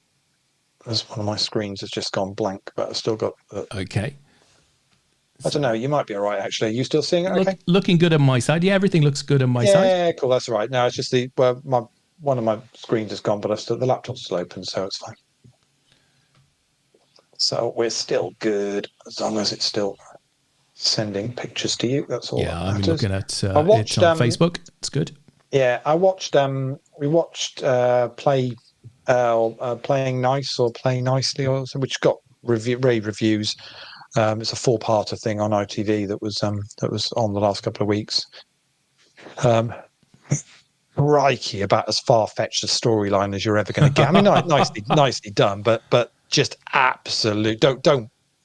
You just rip your hair out with it. Just going, well, this just wouldn't happen. This is absolute nonsense. Did you get to watch that departure thing? I think we mentioned that briefly last week. No, haven't. I think I said I'd watched. I think I might have watched the first in a while. I think it's been about. It's been out for a while. I think so. I might have watched it. Before, but you said it was. Yeah, you said it was a bit crazy. Yeah. Well, I mean, I tend to call it just get a bit lazy in places where they decide, well, we need the storyline to go in a certain way. So what we'll do is we'll just make something up. Let's just make it up. I'll tell you, we sat and watched Civil War last night. It's on Prime Video at the moment, which was excellent. Really, really good. Just a lovely little story of some journalists and photographers that this is a civil war it's modern times, civil war in the US.